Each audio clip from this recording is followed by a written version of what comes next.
You saved up. You researched. You walked into that dealership, signed the papers, and drove off in a brand new SUV. And somewhere between the showroom and your driveway, it started falling apart. Today we're exposing the 10 brand new SUVs that Consumer Reports says you should absolutely not be buying right now. Number 1 on this list? You're going to be shocked. Number 10, Ford Explorer. The legacy let down. Let's start with a name that used to mean something. The Ford Explorer has been one of America's best-selling family SUVs for decades. 3 rows, solid towing, practical layout. Parents have trusted this vehicle for generations. So what happened? Consumer Reports data tells a painful story. The latest generation Explorer is being dragged down by 2 specific and serious failure points: transmission problems and drive system failures. We're not talking about minor inconveniences here. We are talking about complete transmission failures, vehicles that simply will not move. Owners are reporting that their Explorer shifts erratically, slips between gears, and in some cases loses all drive function entirely, sometimes within the first few thousand miles of ownership. The drive system glitches compound the problem. What used to be a reliable powertrain architecture has been reworked, and the new iteration hasn't proven itself yet. Ford has a strong dealer network, but that's cold comfort when your family SUV is sitting in a service bay instead of taking your kids to school. The Explorer used to earn its reputation. Right now, it's spending it. Number 9, Honda Prologue. The bulletproof myth. Honda. The word itself has meant reliability for 50 years. People buy Honda specifically because they don't want to worry. The Civic that ran for 300,000 miles. The Accord that never let you down. Honda has built a brand identity around dependability, and that reputation is exactly what made the Prologue so dangerous for buyers. The Prologue is Honda's first serious mass-market electric SUV, and the problem is right there in that sentence. First-generation EV platform. Rushed to market to compete in a segment that's moving fast. And Consumer Reports data reflects what happens when a brand's reputation outpaces its engineering readiness. The issues are severe. We are not talking about software glitches or a rattle in the door panel.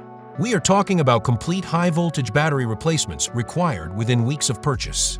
Owners are buying a brand new electric vehicle, and within a month, sometimes less, they need the entire battery system swapped out. The charging faults are widespread too, leaving drivers unable to reliably charge their vehicles at home or on public networks. Honda's badge did not save the Prologue. It may have made things worse because buyers trusted the name without questioning the platform. Number 8, Kia EV9. The flagship flaw. The Kia EV9 is a genuinely impressive-looking vehicle. 3 rows, sleek design, strong safety ratings, and critical acclaim from automotive press when it launched. It won awards. It was supposed to be Kia's statement that the brand had fully arrived as a serious player in the premium SUV segment. And in many ways it has.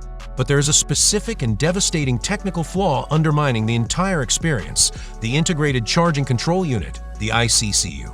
This is the component responsible for managing the charging system and the 12-volt battery.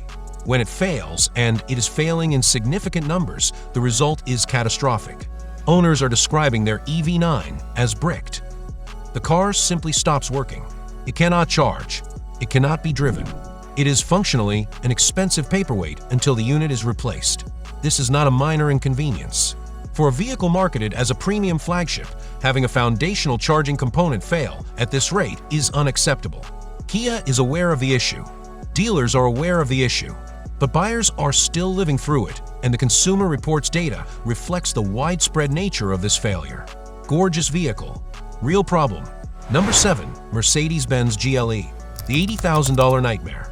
We are now getting into the territory where the price tag and the experience diverge most painfully.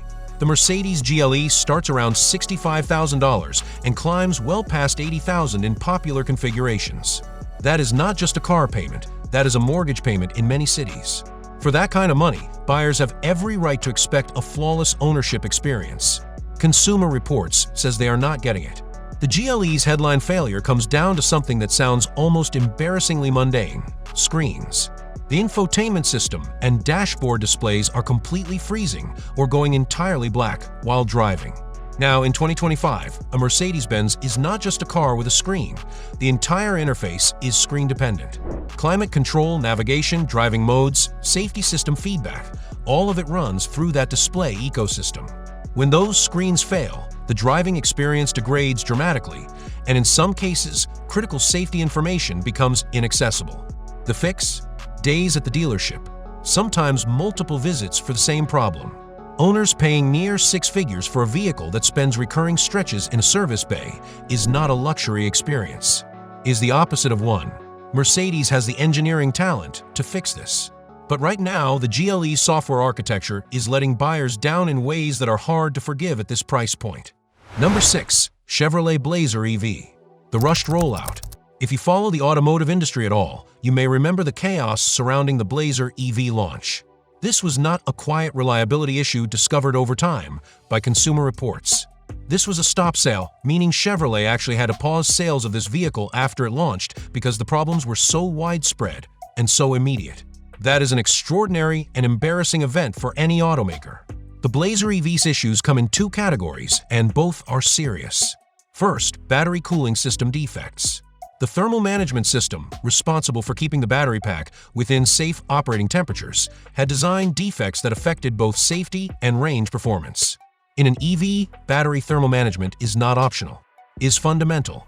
Getting it wrong is not a software patch, it is a hardware problem that requires real intervention. Second, owners are dealing with dead 12-volt batteries. This might sound minor until you realize that a dead 12-volt in an EV can render the entire car immobile. You cannot even get into low-power mode to limp home or to a charger. The Blazer EV had all the ingredients to be a strong product: bold styling, competitive pricing, General Motors manufacturing scale. The execution just wasn't there when it needed to be. Before we get to the top 5, here's why this is happening. Every automaker right now is racing to electrify, add software, and launch new platforms all at the same time. And something gets sacrificed when you rush. That something is the testing. What used to take 5 years is now getting done in 2. So when you buy a brand new redesigned SUV, you are not buying a finished product. You are the final test. And unlike actual beta testers, you paid for it. Keep that in mind for what comes next. Number 5. Volkswagen Taos. The jerky commute. The Taos occupies a sweet spot in market, compact, reasonably priced, and marketed as the practical, sensible choice for everyday driving. For many buyers, especially those coming from smaller sedans, it represents an accessible entry into the SUV segment. And that makes its primary failure especially frustrating. The Taos uses a dual-clutch automatic transmission. In theory, these transmissions offer improved efficiency and faster gear changes compared to traditional automatics. In practice on the Taos, they are a daily source of misery. Owners describe the driving experience in consistent terms: jerky, hesitant, and unpredictable. Low-speed acceleration, the exact kind you use in traffic in parking lots, pulling out of driveways, produces lurching behavior that never fully goes away. This is not a break-in period issue. It is an inherent characteristic of how this transmission was calibrated and how it interacts with this platform. Beyond the feel, the transmission is also failing mechanically at elevated rates. Complete transmission replacements on vehicles with very low mileage. Units that shudder and slip and ultimately give out. For a vehicle positioned as a dependable daily driver, having your transmission be the defining feature of ownership, and not in a good way, is a serious problem. The Taos isn't flashy. It doesn't promise performance or luxury. It promises reliability and practicality. Consumer Reports says it isn't delivering on either. Number 4. Rivian R1S. Premium price, beta build. The Rivian R1S is a genuinely special vehicle in many respects. The performance is extraordinary. The off-road capability is class-leading. The design is distinctive and bold. And the starting price reflects all of that. This is not a budget purchase. Buyers paying Rivian money are paying it because they believe in the product and the company's vision. The ownership experience, unfortunately, does not match the promise. Let's start with the front motor failures. These are not edge cases. Owners report losing drive to the front axle, a significant issue in a vehicle specifically marketed for its all-wheel drive capability and adventure-oriented performance.